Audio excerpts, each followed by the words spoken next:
Hi, bestie. Welcome back to this week of Living with Ease. I was just going on, actually, this is the third time now. I was like, I'm not going to re-record the intro this time, but look, we're re-recording again. It's just, I always get self-conscious because, whoa, the girls are fighting. Oh my God, if you're watching this on YouTube, the girls are fighting. I don't know what the hell is going on. But yeah, basically, I'm like so in my head because one time someone told me like, oh, your intro does not sound natural because like you go so high pitched. But the thing is, like, people always make fun of me and Celia for this. We go high pitched. We go high pitched when we say hey. So anyway, hello. Hi. Hi. Yeah, that's how if I'm like answering the phone, like I'll say, hey. Oh my gosh, same, like to a stranger? Yeah. Like the doctors or something. Yeah, but even anyone, I'll go, hey, what's up? Well, how do I say it with my mom? I'll go, Hello, mother. Yeah, I go, hello, mother. Yeah. Yes, I don't know why. That's my default with you, mother. Sorry. Anyway, actually with you too, what do I say? I probably just say like, hey. Oh, no. Wait, why can't I picture when it? you call me, I go, hey. That's what I do. Yeah, so true. Yeah. Anyway, whole Beside point the being, point. hello. Thank you for being here. I put on my Instagram like a question box asking you what you wanted us to talk about this week. And it seems a lot of you guys are feeling very lost in life. So first of all, if you are feeling lost in life, know that among the bestie community, a lot of besties are feeling lost right now, including myself, including Celia. I think it's just like a part of your 20s. I actually, before we get into this, I saw the other day like this TikTok that's been going around where it's like, when you turn 20, like you reset to 0. So like your early 20s, you're like a toddler. And like even now, like we're only 6 years old. Whoa. Yeah. And we just don't know what, like I kind of see that. Yeah, that's wild. Yeah. So that's like made me like, oh, wow, I'm 6 years old and I don't know what I'm doing. Because like your whole life, well, for some people it's like structured if you're, Yeah. you know, living at home, going to school. Yeah. All the things that you're supposed to do through 20. And then it's like you start over because you're on your own. Yeah, no, I know. I've been feeling lost my whole life, but it's okay because I'm only a 6-year-old girl. I mean, what the hell? Are you really supposed to know what you want to do with your life when you're 6 years old? So anyway, we're going to start before we get into the episode, though, with some weekly updates. So I tried to have Celia do her weekly updates first, but we're both having a little trouble talking tonight. So I'm going to do my weekly updates, and then we'll segue to your weekly updates. Perfect. So my weekly updates are not as exciting as yours, but my weekly updates, the man never DM'd me back. And at this point, I'm just like, ugh, whatever. I mean, I wish he would DM me back because I don't think it's gone forever. We'll see. I mean, we would be the TBD. perfect match, but I don't know him. See, this is me again, making up a man in my head. I do not know this man, so how the hell would I? Yeah, anyway. So that's update number 1, because every single time I go on live, you guys are like, oh, did he message me back? Did he DM me back yet? And I'm like, let's just add salt to the wound. Why don't we? Anyway, no, he has not messaged me back. There are no men in my life right now. 0, zilch. Love that. Yeah, that's what the man says, actually. He has a song where he goes 0 zilch. I still love him. Anyway, what else? Oh my gosh, the biggest update of my week is I have a pet squirrel and it's getting kind of out of hand. So Kind of. yeah. You have now bought more furniture for the squirrel. Yeah. Basically, so I have this squirrel. Her name is Pamela. I wanted to call her Penny, but like basically this guy, the guy that I talked about the past few episodes, one time we were all hanging out and one of his friends, we were like, for some reason he was like, oh, it's all different names tonight because he's weird. Like, Yeah, who even does simple that? as. And then like I had to choose one of his random friends. I had to choose their name, which was so awkward because I didn't know her. And then like I love the name Penny, so I was like, oh, Penny. And then she was like, oh my gosh, that was like going to be my name. And then now I feel like I can't talk about You've always loved Penny. Yeah, I'm just being in my head now because now I feel like, Yeah. you know what, but I'm over caring. Anyway, I named her Pamela. Pamela the squirrel. Pam for short. She's an angel. Actually, in the mornings now, she waits outside my door for me to bring her food, and it is the sweetest thing in the entire world. That being said, it's gotten a little bit crazy because I ordered Pamela a picnic table, and I thought it was just Pamela. But turns out Pamela told her friends about me. And This morning I woke up to 3 women in my backyard. How do you assume they're all women? Because they have nipples. Okay. And well, I haven't checked one of their two of them. Yeah, how do you quote unquote check this? It's very obvious. Okay. Pamela's a mother, so her nipples are very protruded. Males have nipples too. I've read up on squirrels, but they're less noticeable. Got it. Okay, wait. We are getting so sidetracked. Yes. In our updates. Anyway, yeah.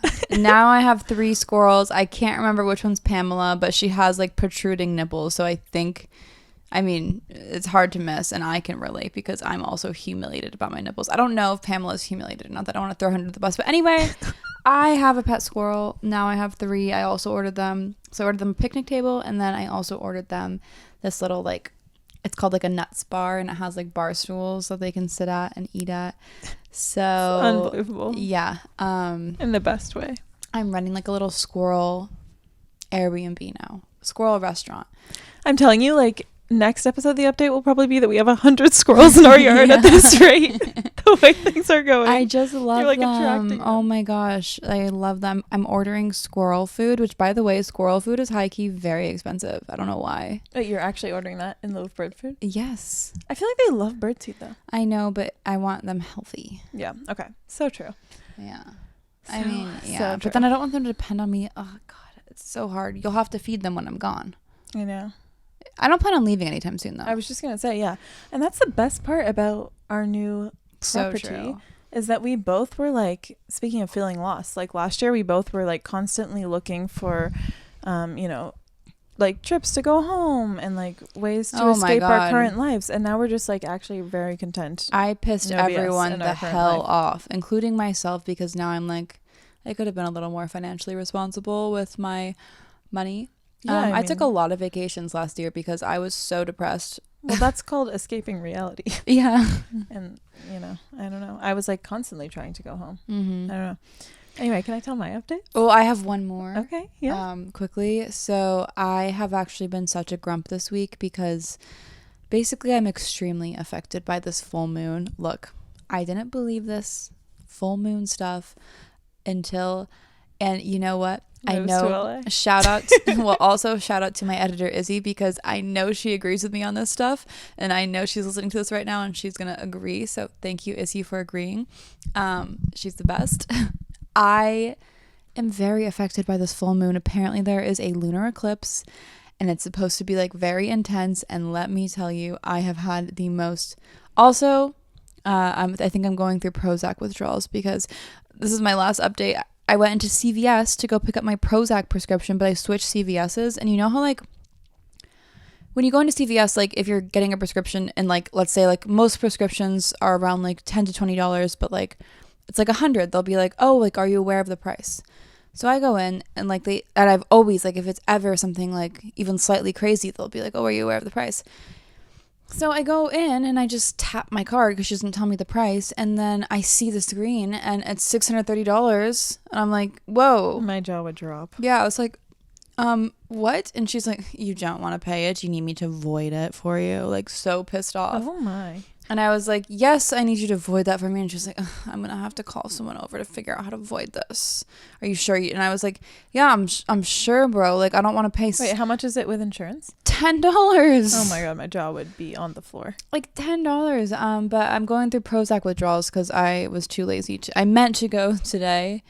I've kind of been going through Prozac withdrawals for the past like week and a half because I have not been taking it unintentionally. So it's between the full moon, the solar eclipse, the Prozac, and the impending sense of doom.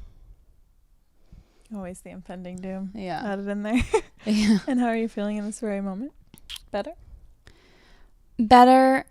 Still a little I wondering? just every single day I wake up and I'm like, will my life work out? But those feelings started to go away when that ties into our episode right there. Wow. So my updates both have to do with men. One sweet, one exciting. The first one, yes. remember, Like, what's the sweet it was one? last week. It feels so long ago now, but like it was just the sweetest thing. And I remember I was like, I want to say this is an update because I don't know. I was like really my God. taken aback by I'm this. so sorry to interrupt, but we What? forgot both of our most important update. Wait, what? Grace. Grace. Oh my gosh. Look, if you're listening, Grace, if you know, you know. If you know, you know. I just want to say Shout out Grace. I made the biggest mistake with what did she basically we were on live the other day. What did Grace say to Callie me? thought Grace was roasting her. I forget the comment. No, I thought Grace, I've been feeling really self-conscious, and I thought, and Grace, she's always in my lives. She's the best. She's like a real, true, diehard bestie, I think. Well, I can't really speak on your behalf, Grace. I assume Grace is a real one. It's obvious. Yeah, Grace is a real one is what I mean. I don't want to call you a diehard bestie in case like you don't feel that way. You are that way in my eyes. Anyway, basically Grace said in the live, "You're looking extra pretty today," but I was feeling self-conscious, puffy, and I go, "I'm looking extra puffy today," and I've been a little volatile lately, and reactive. I got upset until I realized it was the impending full moon. Look, I realized Grace actually called me pretty, and I just was like, I've got to give Grace. I mean, Grace is the best. Seriously, the best. Justice for Grace. Justice for Grace. And Grace, you are in my thoughts, and I will always feel terrible for what I said. But I think we've like mended our relationship. I had to bring up Grace. Grace is now like the mod, remember? Yeah, Grace is the mod without being the mod. She runs the live. But she does always like, she actually stuck up for me in my comment section the other day. It was really sweet. She seems like the sweetest person Grace ever. is the best. Yeah, it was when we went swimming in the rain. She was like, "It's barely raining." So true, Grace. So true, and this is why I said she's a real one. Okay. Seriously. Anyway, update. Sorry to interrupt. Yes. I just couldn't forget Grace. Well, speaking of sweet Grace, no, I just had this interaction that like took me aback because I just feel like I don't want to say a lot of LA has been negative, but it is a city and you just don't get these like sweet interactions that much. Boulevard of Broken Dreams, huh? So true. I mean, no, it's just like there are kind people out there. And I feel like especially in a city, myself included, like you're so quick to just like keep to yourself, look down, that sort of thing. Do you know what I mean? I was on my way home from work and I knew that I was like low on gas, like very low. I think it was like, I don't know. I want to say like it was definitely under 20 miles. Let's just say that much. I think you said it was like 8. Yeah, it was probably under 10. Okay. So it was very low. Like there was no way I could get home unless I got gas. So as soon as I left work, I went to the closest gas station, very close. And I'm like, oh, no problem. And then I'm like, shoot, because the night before Callie and I had gone to the store and I'd put my card in my like fleece pocket, which I didn't remember to put in my bag. I believe it was Ralph's. Always, of course. Yeah, it was Ralph's. So, my card is always in my bag. So basically I'm like, shoot, I don't have any cash. I don't have any other cards. I have nothing to pay with. And I was like, okay, what do I do? And then I'm like, oh, Apple Pay. And then I'm like, oh, my phone, coincidentally, the lock button is broke. And I just like haven't been really, I can't be asked to do anything about it. So I have been using my assistive touch. And how did that happen again? No comment. I've been using my assistive touch to take screenshots, etc. That's really all I use my lock button for. So yeah, I couldn't do Apple Pay and I'm like, shoot. So I tried to do like manual entry with my card number because Callie went into my place, sent me a picture of my card, and then I tried to do that and my card wasn't working. I'm like, well, I know my card works. So then we tried Callie's card over the phone. Thank you. That wasn't working. Like the manual entry wasn't working. So I'm like, I don't know what to do. Like, really, I can't get home. And I was like, is there a bank nearby? And he's like, oh, I'll give you the money. Just come back tomorrow. And I'm like, was he cute? He was like a 50-year-old man. No offense. Not that they can't be cute. Look, I like older men. So true. Actually, no, he was really just very kind. Yeah. Like, all I wanted to say was like the whole moral of the story. It's $20. Yeah. It made my entire day. I'm like, yeah. I feel like something like that would happen at home where we grew up, like a small town or like something like that. But in a city, people just like, they fend for themselves more, just in general. Less of a community is what you're saying. Yeah. And like, it was just like, he had no reason to do that. He didn't know I was going to come back. It was just a really nice thing to do out of his own wallet. It wasn't from the cash register or anything. He just gave me. Yeah, that was so sweet. And he said, how much do you need? And I said $20. And then I thanked him so much. And then I went back and I used the ATM and I gave him $40. I said, here's your interest because you made my day. And he like smiled so big. Yeah, that's so It was sweet. like it was the most like wholesome interaction I've had in a really long time. Yeah, I don't know why think it that stuck would out make to me me so much, cry. but it really did it. He was like so overwhelmingly happy, and as Yeah. was I. And I'm like, we're just two strangers, and this is why we need to be nice to more people. Like it Oh my inspired me to gosh, do yeah. things like that. Yeah. Anyway, shifting to my next update. Cam, I'm about to cry. It's such a small act, but it actually like meant so much. I don't yeah. know how to explain it, but like I was so stressed and he just solved it, and then No, I know. People are just so sweet. yeah, he is a real I hope one. he's like has a happy life. I'm sure he does. He's my new friend. How I do you guess. know? Is I he can married? only hope. I don't know any details about him other than he's a nice guy. Did he have a wedding ring on? To be honest, I don't know. He was behind like a screen thing. Yeah. Okay. Anyway, moving on to my next one. Now, this one you have to believe is crazy. It is nuts. So basically, one night, Callie was making us dinner, and I was scrolling on my Hinge and Raya profiles because we were talking about this on live. But I was like, I need to go through. Like, I know I have matches because I haven't been on in a long time, and I need to like go through and see if I like anyone. Yeah. Never. It's always pretty disappointing. So I wasn't too excited about it. I had been putting it off, but it's like, you know what? I should go through and check. And I'm scrolling through Raya, which you can't see your matches up front. You have to wait and go through the people, and then if you have liked Raya them, is the worst. they will connect with you. God. So true. I've never have luck. Anyway, Me neither. so kind of. Anyway, yeah. more luck than me, but yeah, lucky or unlucky. Anyway, I mean, it only sent me into a year-long downward spiral. Anyway, go on. Carrying on. So I'm going through, and like, I don't know, this sounds so annoying, but like it actually like seems like annoying to go through them. No, it does. That sounds like the worst I don't thing. open up Raya or Hinge these days. No. I mean, and I have been now because I want a boyfriend so bad. Anyway, okay, so I'm going through. I'm annoyed. Yeah. And I'm like, You're in my annoyed head, as you're doing this? Yeah. Yeah, actually, no. Celia was on the couch and she kept going, damn it. Damn it. She kept like throwing her phone across the room, and I was like, you know, people bro, don't get our humor sometimes. she punched a hole in the wall. Oh my gosh. I was like, okay. oh my God. Yeah, please. that's me, quote unquote, being annoyed. Anyway, so basically in my head, you saw whatever you thought you saw, but what really happened in my head was I was like, in your head, exactly. You sometimes you don't realize what you're doing. Sidetracked.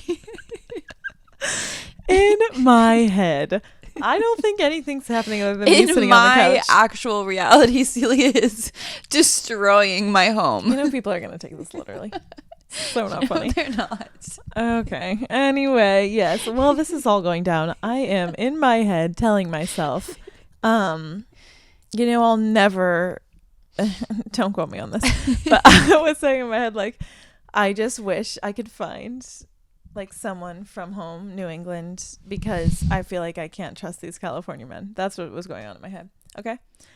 Whether it's true or not, I said it in my head.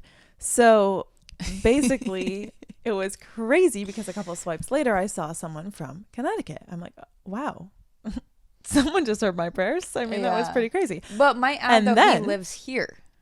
Yes. Well, that's the very key part. I don't know where he lives, somewhere in the area. And you don't know where he lives? No, his thing says Connecticut, but I don't want to disclose like our Wait, neighborhood. so how do you? He's in our neighborhood all the time, and how he's do you in know? surrounding neighborhoods all the time. Well, I know he lives here. I just don't know the specific neighborhood I meant. Got it. Yeah, but I know the area. So basically, the craziest part was I was like, I matched with him, and then he connected with me. And by the way, I rarely get connections on Raya, so I was like, oh my God, like I wasn't expecting that, honest to God. So I was super excited, and he was so handsome, and I was like, this feels like too good to be true. I'm like, wait, I know him. Like, he is so handsome. I know him. And she's screaming at this point. Okay, you know what? This is so ruining the story. Sorry, go on. I'm freaking out. I'm not screaming. Technically, I'm screaming. Oh, so true. Anyway, I was freaking out because I'm like, wait, this guy looks so familiar. I was like, I must know him from somewhere. And at first, I was like thinking somewhere in LA, and I was like, did you match with him? Like, I was just like, I've seen this guy. Like, I know I've seen him. And then I'm like, I go to his Instagram and I'm like deep diving because I'm like, no, this guy looks so familiar. And none of my friends that live still on the East Coast were awake because I was like, have I seen him I thought for sure I had seen him like at home. Yeah. And I'm going down through his Instagram, and then I'm like, wait, I recognize that guy in his Instagram as well, but how do I know him? And like, it actually genuinely took me a minute, which usually if I know someone, I know them immediately. Yeah. It took me well, like a it's legit been since minute. 2015. Yeah, it's 2015. I worked with him. It's almost Basically, 10 years ago. after I graduated high school, I had 2 jobs the summer after, one at this retail store called Island Company and one at this restaurant. And basically it was my first summer like working, and I was super like, woo, 2 jobs. And then I decided not to work at Island Company because I was miserable there, and I quit basically after like 2 weeks after I had ordered a bunch of clothes on the employee. So on brand with our episode. So on brand, yeah. I used the employee discount. I think it was like 70% off, and ordered my a gosh. bunch of clothes. Epic. Anyway, it wasn't on purpose, but I quit. The whole point is basically I lived at home, and like he and like all the other people that were like in college lived in the employee housing. So like they were all super close, but I really don't remember much about him. I just know for a fact that he worked there. I really, And that like, he was barely, hot as hell. Well, yeah, I don't want to say that if he watches this over, but he was very handsome. Yeah, Yeah. he's very handsome. Anyway, whole It's just point being, mostly girlies on here. I don't like okay, over here. so true. So yeah, basically, I wouldn't go as far to say he was a crush, but like I definitely thought he was like so cute and like very intimidated to talk to him because he's 3 years older than me. So he was like, you know, a cool college guy living in the Island Company house, and I was like living at home with my parents, just graduated high school. I don't know. Anyway, pretty crazy. We matched. Nothing's happened yet. I'll let you know if it does in the next week. Yeah, those are my updates. I just like that was so like serendipitous, small world. I couldn't get over it. I love that movie. Serendipity? Mm-hmm. Or I think it's called Serendip. Can we watch that this weekend? So true, yeah. Mm-hmm. Oh no, we have to watch. I don't know why I said so true. I meant to say yes. We have to watch the movie that I say is so Britta and so me. With Dakota Fanning. Yeah. What's it called? Uptown Girls? Uptown Girls. I've never even seen it anyway. It's so good. Okay. Yeah. So that was exciting. Also, I'm sorry, last thing. I just haven't been like excited about a guy since my last situationship. And it's so good to be like it's like a reason to wake up in the morning. Look. Yeah, that's so true. Every morning. I don't want to say that about him because I literally don't know him, but it was like an also exciting match, you know? And it's not real. Like I feel like people are gonna like there's other reasons to wake up in the morning. I wish I just like, you know how they're like, oh, your life is so boring when you don't have a crush. Like I do not have a crush right now. I'm like, it's so fun to have a crush. I know. It's well, so I don't want fun. to call him a crush yet, but it is exciting. It's just like your online dating. I mean, we connected. Neither of us has spoken. I just thought it was like a crazy coincidence. And I'm also curious if he'll recognize me, because it took me so long to remember that. And again, I was kind of like a nobody in comparison to like everyone living in the house. You know what I mean? The more and more I think about it, I think you should. At first, I told her like because like the connection will go away in 10 days. At first, I was like, you should just say you look familiar. I think you should go specific as hell because then he will respond. Yeah, I was gonna say like Island Company ? You know, we can discuss this later. We should move into the episode. We need to. Oh my god, this intro is long as hell. Sorry, guys. 25 minutes. That's a good number. Yeah. Okay. Number. My favorite. Okay. Getting into today's episode, feeling lost as hell. Celia and I have both had like insanely crazy trajectories, but I feel like both of our stories can be hopefully helpful to you because we're still lost, but I don't know. I'm having like an out of body experience right now. Celia and I have both gone through so many different trajectories in life and like both felt so lost. I mean, I don't want to speak on your behalf, but as your best friend, I know like we both felt so lost throughout so many periods of our life, which is also a very sweet thing because we've literally been through every period together, which just makes me like so grateful for you. But the thing, like in 5 years. Oh my gosh, my 5-year like plan. things just change so much. No, and like you never know where you're like.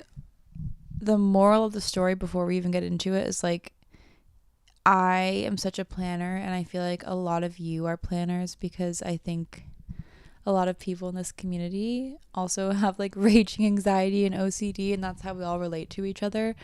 But you can't plan your life. You just can't. I mean, at 26, I was supposed to be engaged, pregnant, a lawyer, in a house with my husband. What was that game, MASH? Oh my god. What does that stand for? Why can't I'm blanking? Marriage, money, animals, sex, No, this is just not Hair- true. Okay. House. house. No. No, yeah, you're actually right. No, marriage. Marriage.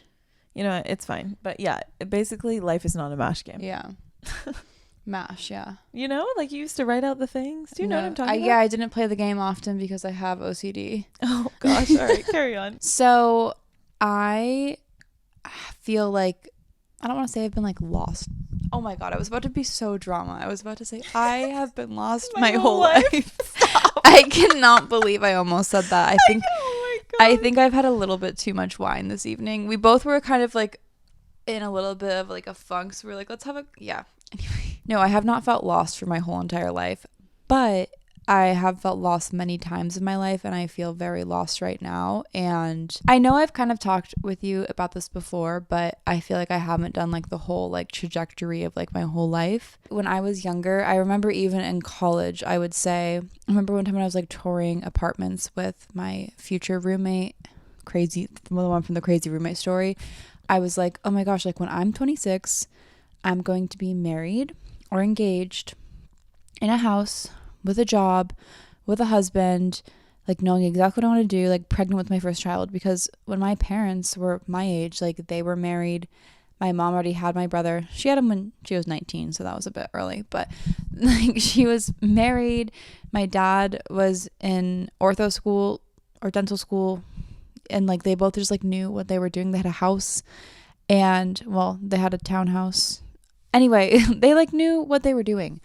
And I feel like I feel like times have kind of changed. Would you agree? Like, I feel like it's not like in our parents' time, it was like a lot more normal to be knowing what the hell you're doing when you're at this age. But I think things have changed. And like my dad, he went to UC San Diego. Sorry, I'm going to air out your business. He went to UC San Diego and he got like a terrible GPA, like not even in the ones his first semester because he was just surfing and not going to class. And then he took us like a year off or a semester off.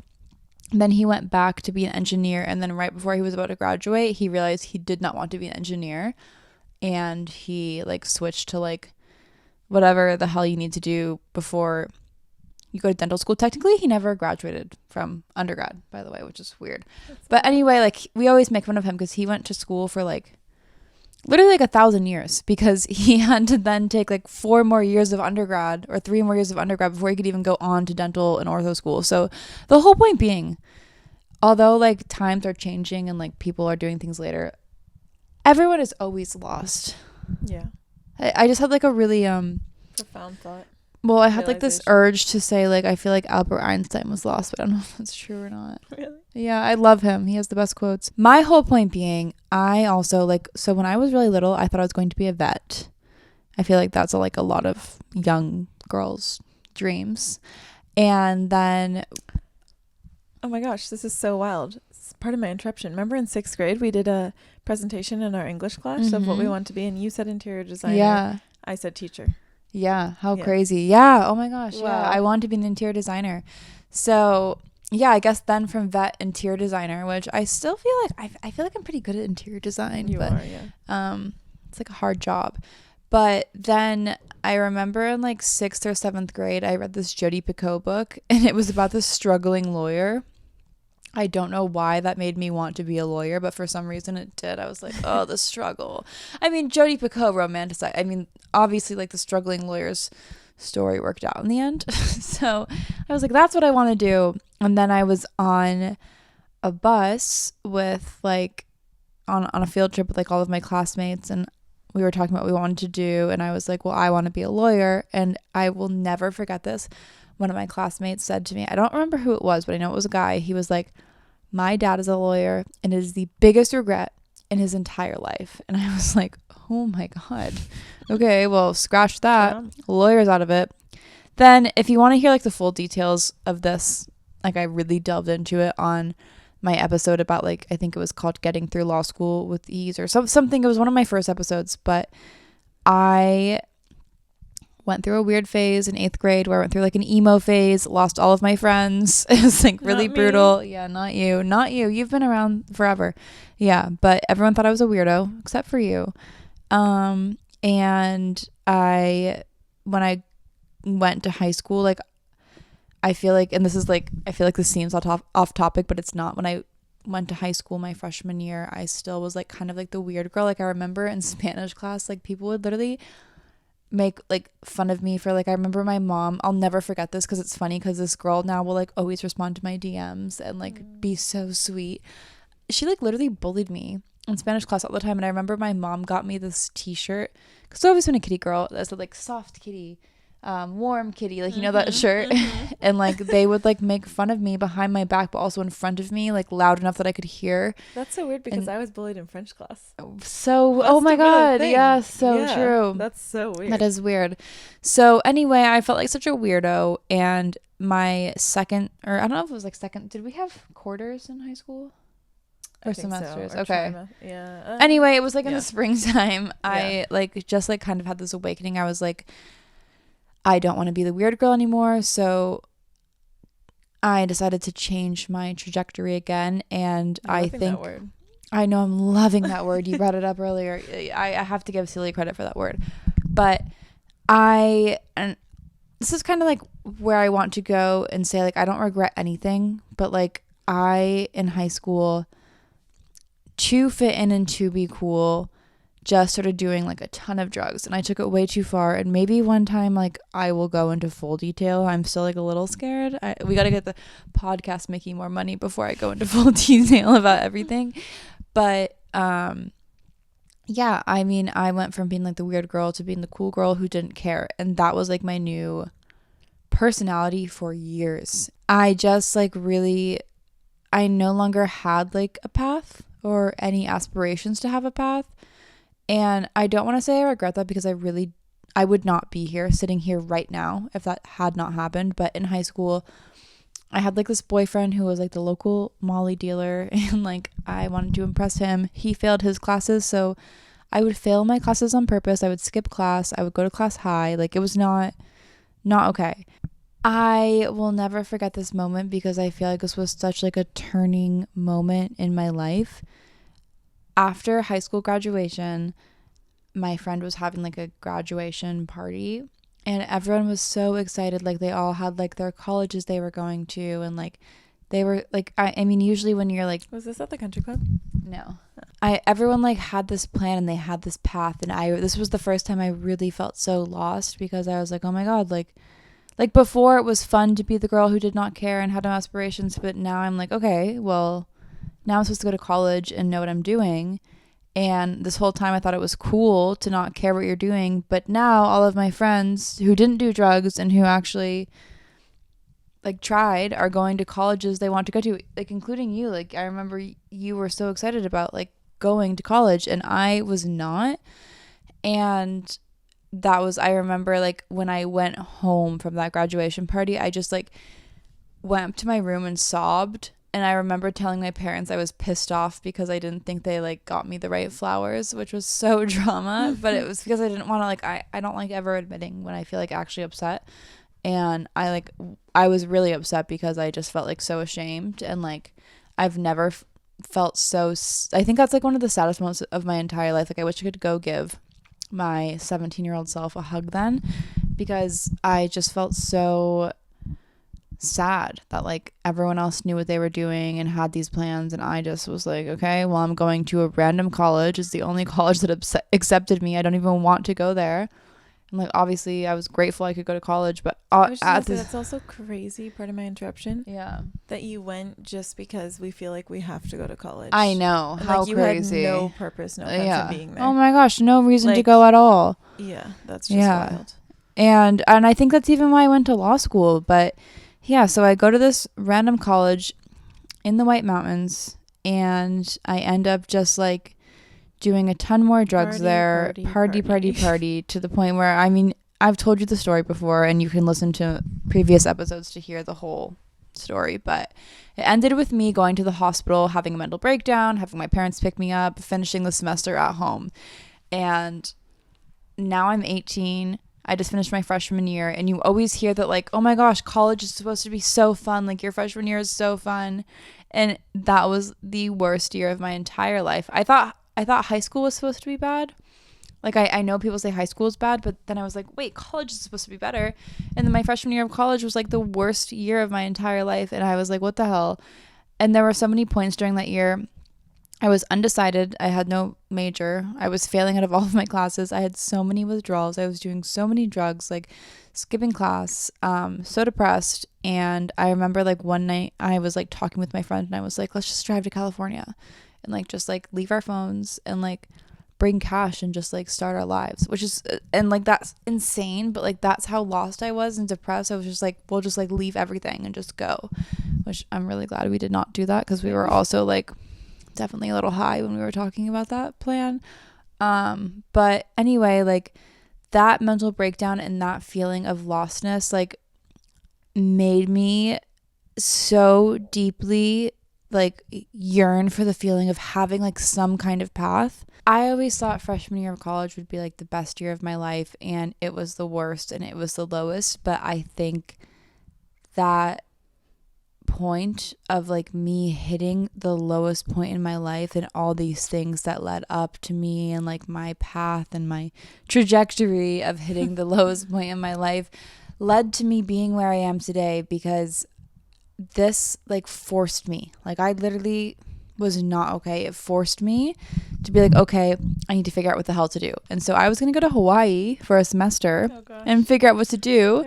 And then a day before it's too late, Celia mentions to me, because she was also transferring, which she'll get into. She was like, oh yeah, I mean, I applied to Suffolk. She didn't want to jinx it in Boston. And I looked it up and there was one more day to apply. I was in Nantucket or on Nantucket with her.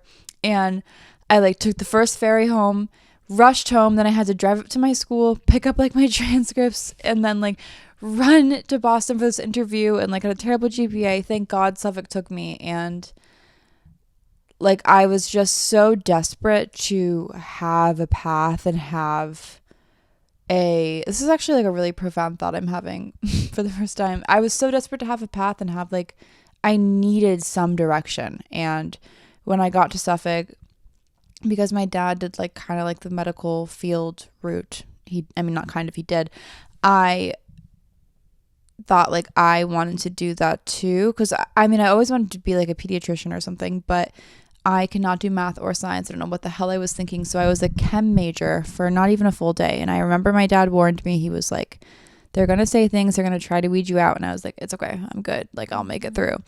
I sit down in my first chem class and they're like, if you don't know this or this, you should leave.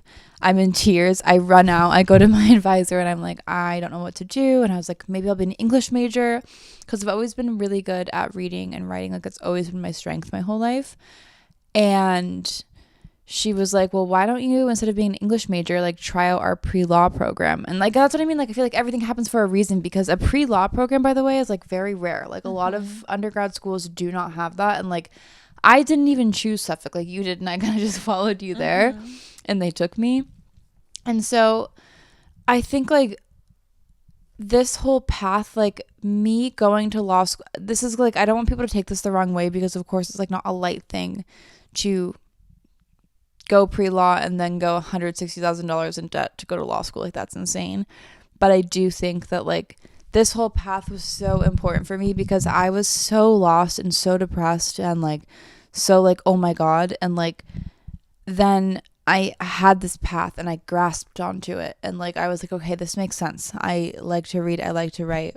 And I did the pre-law major, and then I graduated. I went from having like a 2.5 GPA to a 3.9, and I got into the law school I wanted to get into, Brooklyn Law, and it just like made sense. I was like, okay, the next thing that makes sense in my life is to go to law school, because I'm pre-law. And like it's not even like, it's not that I didn't want to be a lawyer, it's just I don't want this to be taken the wrong way, because I'm not saying this in like a light way, like, oh my God, like if you're struggling, just like go to law school or go to some like spend $1 million on school. Like, no, I'm just saying like kind of like everything happens for a reason, and I really believe that. And like this saved me in a weird way. People always ask if I regret going to law school, because I'm obviously not using it, but I went to law school because it made sense. And I was so lost and headed down such a dark path. Like if I didn't find Suffolk, if I didn't have that mental breakdown, if I didn't find Suffolk,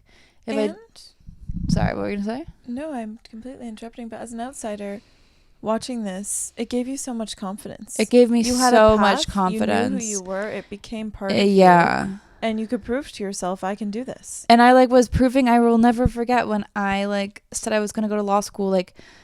Everyone from my previous school laughed at me in a group chat that I was left out of, and I got screenshots of it after, being like, oh my God, I can't believe she thinks she's going to law school. That will never happen. It gave me what I needed.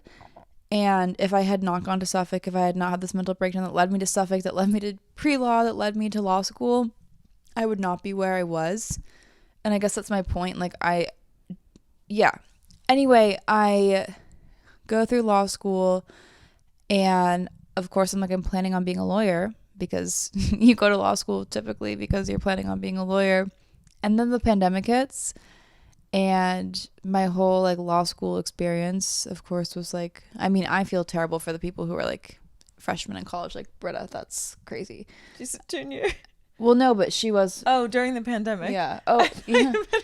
No, I meant during the pandemic. Yeah. Yeah. No, I know.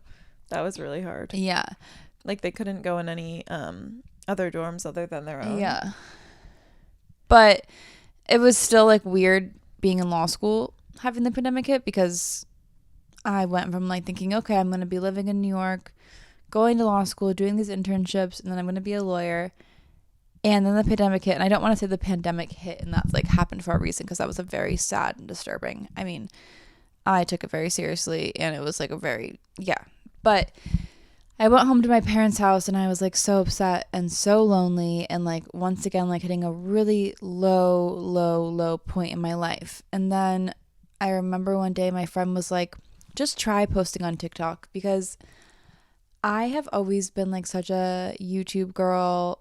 I love watching vlogs. I would reenact vlogs for fun. I've always loved it. I've just never thought I could do it myself. And he told me just try, just film a TikTok. And so I did. And I was so humiliated. And then I just started forcing myself to post. And it sounds so dumb, but law school got me there, because I was at home in law school, sad, struggling, and then I went from posting weird as hell thirst traps that I tell you guys that I tell you I don't even want to talk about, because they make me cringe so bad. I don't know how to explain them. It was my business plan, road to 100K, but then I switched to vlogs about law school and found this whole community, and then you worked really hard at that. I worked so hard at that, and I was working it was law school was my one thing, but it's almost I don't want to say I took law school very seriously, obviously, so seriously. If you followed me during that time, I took it very seriously, but I feel I always knew in the back of my head that social media was going to be my thing, and I don't know how to explain it. You're going to make fun of me for this, but I just have always felt I was going to do something like this, since I was little. And when I was in law school, the further I went through and the higher success I got on social media, the more I started kind of questioning whether I was going to be a lawyer or not. And I kind of knew in the back of my head, a lot sooner than I announced to everyone, that I probably wasn't going to practice law. It was hard to grapple with that fact, because first of all, I took out $160,000 in student loans. What the hell, to go to law school? And I destroyed my mental health. I mean, law school is not a light thing. It was miserable. And then I graduated and I took the bar exam. And once I had finished the bar exam, I was making more money than I would be as a lawyer. And I think the obvious choice there is to not be a lawyer and do the thing making you more money that you have more time with. But it was a really scary decision to make. And it was really hard, because I passed the bar, and then soon after, I remember I was with you, visiting you in LA, when I made this announcement that I was it was right after I hit 1 million, or right before I hit 1 million. I was I don't think I'm going to practice law anymore. Oh, I remember it's that. At least right now. Mm-hmm. And people got so upset. And then again, I thought I had this path, and I thought I knew what I was doing, and I felt uncomfortable leaving my law degree, not behind, but like not using it. But then this past year, I've just freaked the hell out because everyone got so mad at me, and I was like, I don't know what I'm doing, and felt so lost. And then like I got so, but like that led me to getting so depressed in New York because I felt so lost that I was like, I need to get the hell out of here. And I never thought I would move to LA because my parents are from the Bay Area. My whole family's from the Bay Area, and anyone from the Bay Area hates LA. So like I've grown up just like hearing like LA is the worst. So like I would always say, Celia, like I am never ever so moving to funny LA. now. Like I know. ever.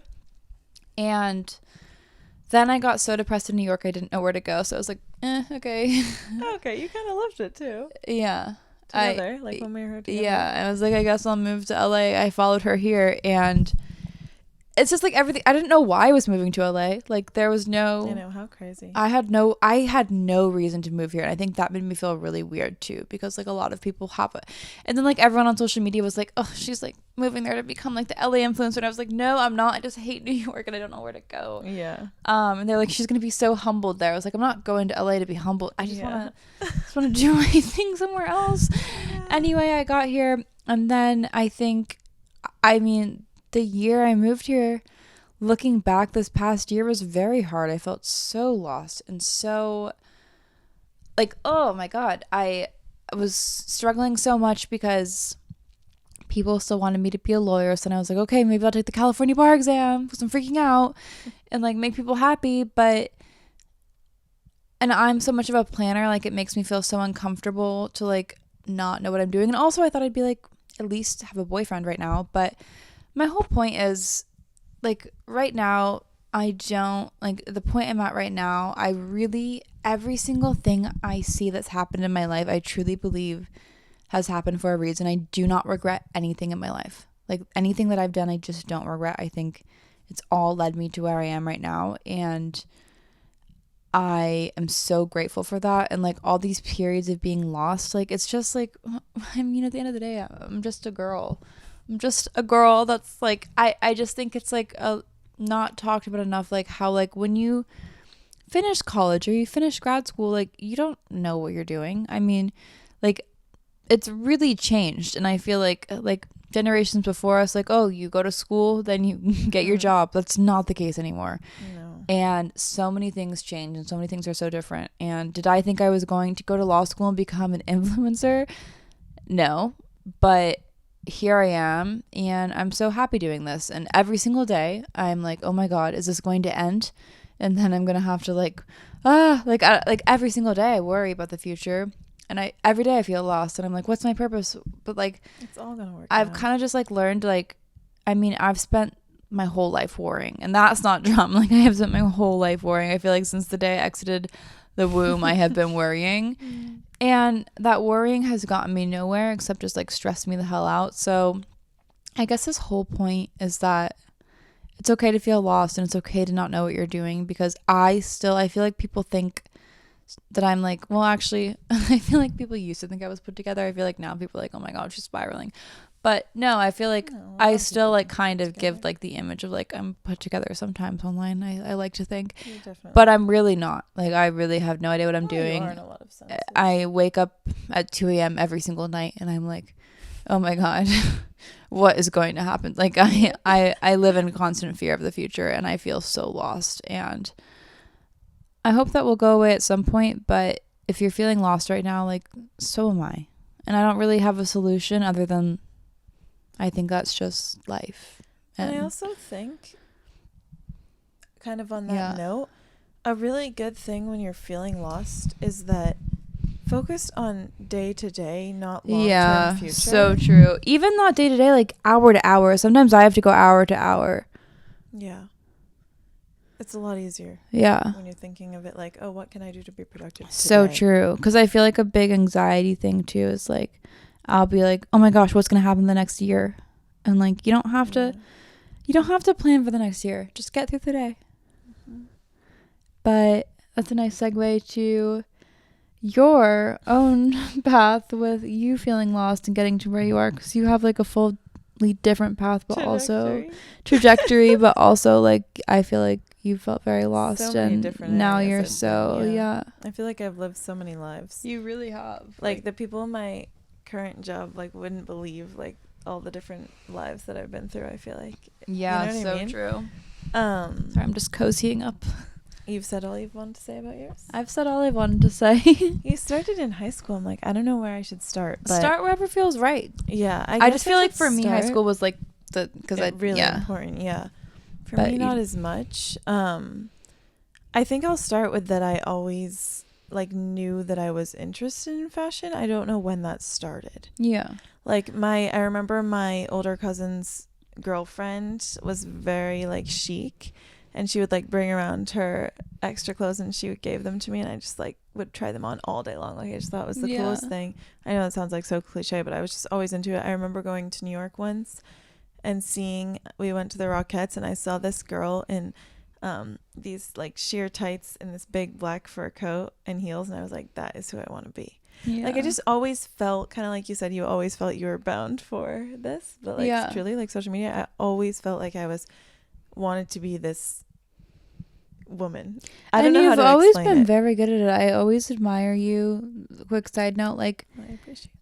I feel like I spend money on like random things and I'm like, what the hell? Why did I get this? Like, I feel like you're so good at curating your closet. Like everything you buy has such a purpose. That's very kind. No, it's true though. Like it blows my mind. Like I'll see what you get and I'm like, wow. And then I'll look at my closet and be like, oh my God, I got another sweatsuit. Oh my gosh. That's so kind. Yeah. I guess my style is sweatsuits, but seriously, you're very like, you are meant to do this. I appreciate that. But anyway, so that's kind of, I always wanted to be like the girl, like I don't know how to explain it. Sorry, I wanted to be in that realm and I didn't know really how to get there. So ironically enough, in high school and then in my first year of college, I went to school in Florida and I was studying broadcast journalism because I had done it in high school. And this sounds so shallow and it's really not shallow, but I think it was because I wanted to like dress myself to be a broadcast journalist. I'm not even joking. Also, I was obviously interested in the news and stuff. So don't take that the wrong way. But anyway, so then I was in broadcast journalism, but like I just love the idea of like putting on a different outfit to show the world each day.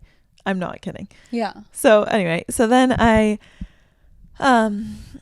was in broadcast journalism and I had to take like, what's the word? General communications courses. I don't remember the word. Whatever. I had to take other communications courses and then I took a PR course. And I thought that was like really interesting.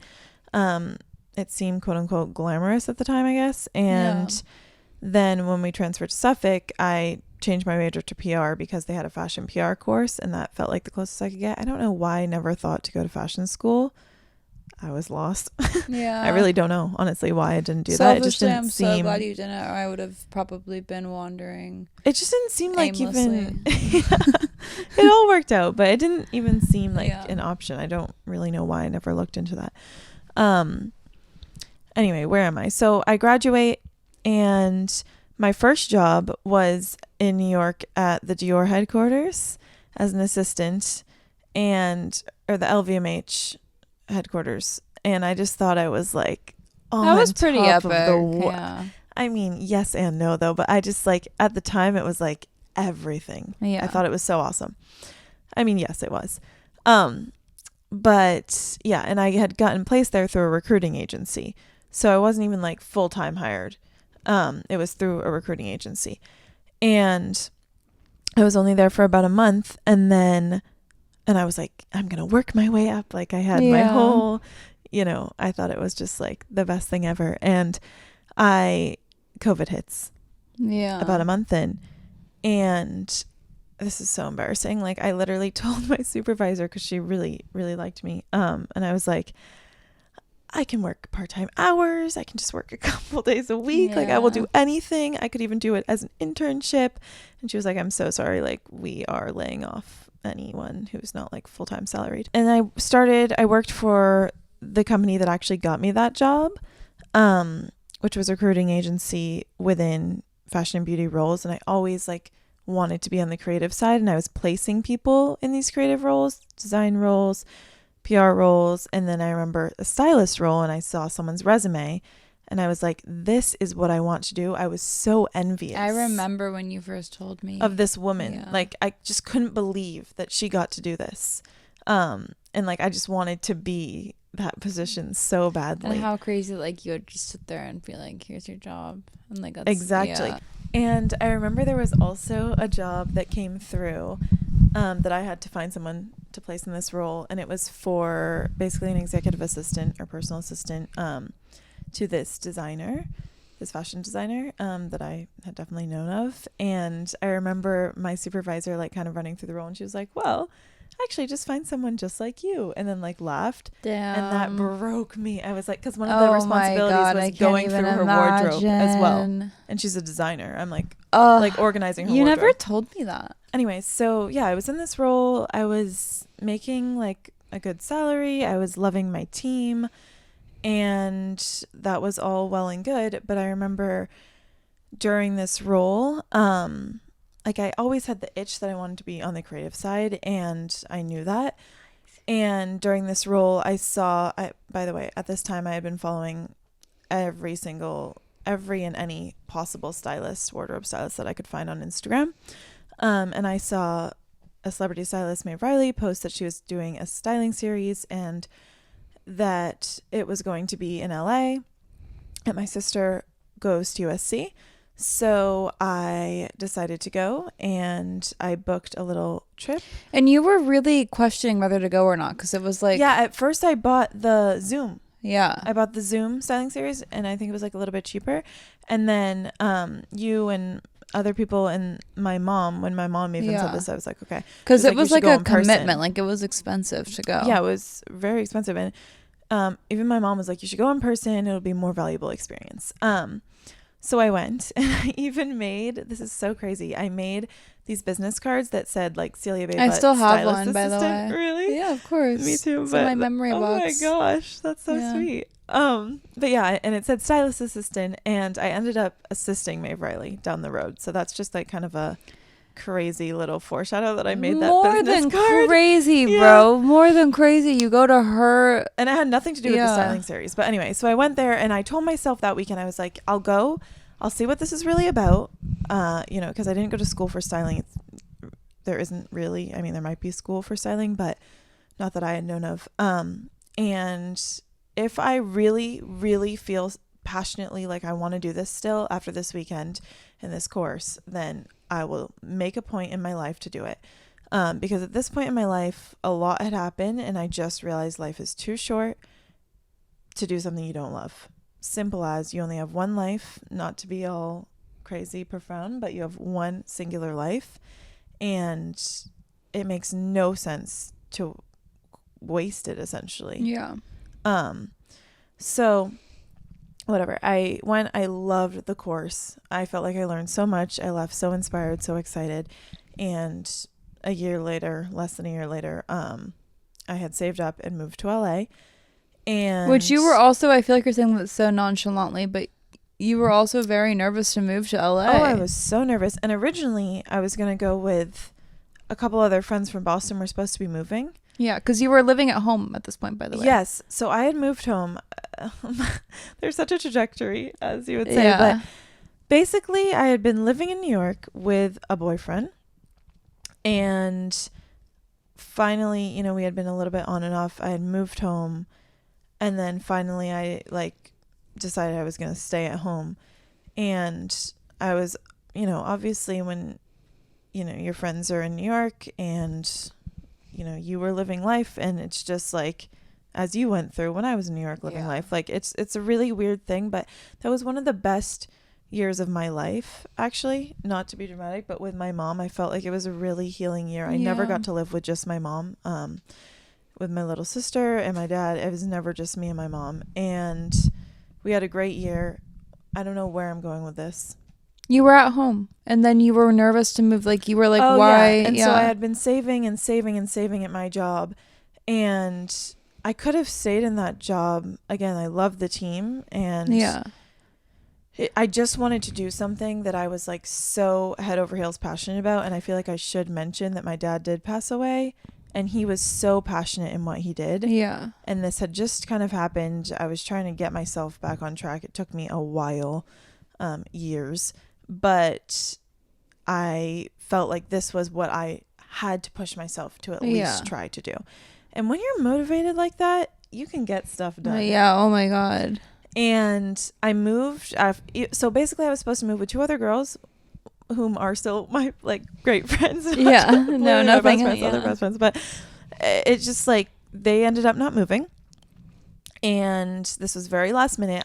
Oh my God, I have hives all over my body. Yeah. Photos. I was panicking, freaking out, and you were like, "You have to still do it." Yeah. And I was so nervous. And I remember I found a studio apartment, and I was like, "Whatever, I'm just gonna go by myself."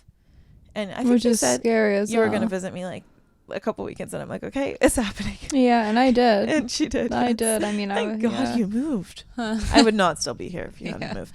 I don't know where the hell I would be. But I don't know. I think a part of it was also kind of running away from all sadness going on, but also just feeling like I needed like a new chapter. I moved. And like you knew no one here. I knew literally not a single soul. Like I said, I had followed so many people styling on Instagram, and to be completely honest with you, I only sent out my resume to 3 people. And oh yeah, because when you came here, you didn't have like any position at all. no, like I feel like that's a point you're glossing over a little bit. Like okay, this is kind of crazy. So, left a full-time, well-paying job to So well, in fairness, my job. No, I'm not really saying that in a bad way. Stay, yeah. And they had an LA office, and they actually, when I moved here, I was supposed to be working part-time for my other job. They offered me that. They're so great. Like I could not say enough good things about that previous job, because they told me, like, it's really hard to make it in styling, those sorts of things. It's going to not be paying well. Like, how are you going to do this? So I was supposed to actually be part-time with them. And then I remember I got the call, like I told them, can you please give me a week to let me get settled? And then I will start working part-time. And in that week I had gotten my first position styling as an internship. And granted, I went from making X salary to free intern, unpaid. Yeah. In fact, you actually like pay for gas essentially. Like, you should be paid for that, but whatever. Unpaid intern. But I will say the experience is like invaluable. It is like going to school, but it was very hard for me to not be paid and try to live. And I don't know, a lot of people that do it maybe have people supporting them. It's very hard, I will say. But basically went and got my first internship, and then it's a very small world. After that, I got another, like I was freelancing for a lot of different people. You worked your way up fast as hell. Yeah, I really did, because again, it's just a really small world. Yeah. And then someone was like, oh, that I had assisted, was like, oh, Maves need interns. Do you need someone? And then I was interning there, and then became assistant there. And then I stuck there for a long time. But I had done a lot of freelance in the first couple months that I got here. And I just tried to like put myself in every situation. And like, that's kind of how that happened. And you did put yourself in every situation. Yeah, I know. Those months seem like so wild now. But anyway, so after a long time of that, I really wanted something like, it's so funny because I left the corporate world thinking that I wanted to be in the freelance world. And then I realized like financially I couldn't do that. Yeah. And I needed some stability in that sense. So yeah, I didn't even know when I moved here, that styling could exist in like a corporate sense. None of the jobs that I could find when I was in New York, of course they probably do have them, but I never was excited about the company, or anything like in jobs that I could find. I think it's more about connections, honestly, in the industry. But I was able to be on set for Revolve, and then I realized like they have styling departments, and I found this job. And I now work at Revolve on their styling team. So I never thought that I would move across the country to work in a corporate setting, but I'm so happy where I'm at, and I just want to grow where I am. I feel like very excited about the opportunities at the company, and just in general, I think that that's the best thing I could take away from each experience and from being lost is just do the absolute best you can wherever you are. I think that that's like it. Like I said, it doesn't have to be end game. It doesn't have to be years down the line. It's every day. What can I do to be better? And that's what's going to take you far. And that's what's going to bring you out of being lost and I need find that your on way. a t-shirt. No, seriously, that was like super motivational. Our whole point being, it's okay to feel lost, and it's okay to not know what the hell you're doing. It's okay to make a million different like decisions and change your mind a million times. I think we're both proof of it's okay to change your mind, and it's okay to do what you didn't like.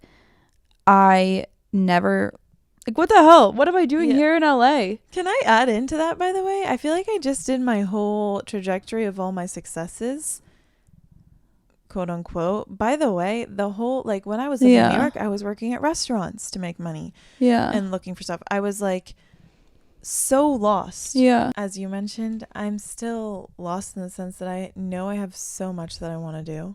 And I don't know exactly what that looks like. There are so many different like paths I could still see myself going down. And I know you feel the same. And I just feel like there are so many directions that we still could do. And obviously we're still very young and we can do them. But I think that the whole point of when you're being lost is just to do something towards that every day. That gets you closer. It doesn't have to be this major job. You could be doing your job and still doing other things on the side that are your hobbies that are getting you closer. Just something getting you closer towards your goal.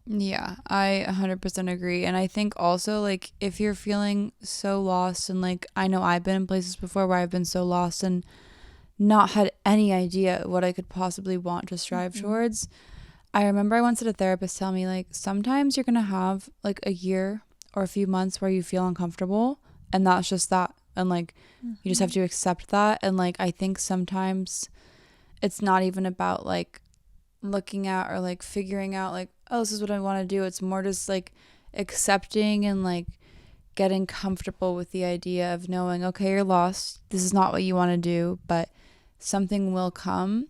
And just like going day to day and like telling yourself it's gonna be okay. Because like, I know for me, I had years where I was like so depressed and like didn't think I was ever going to figure out what I wanted to do. And I still don't know what I want to do, but I feel a lot less sad about it now. And I think it's just like a way of life. But like, just, you really just have to go like you said, like day by day.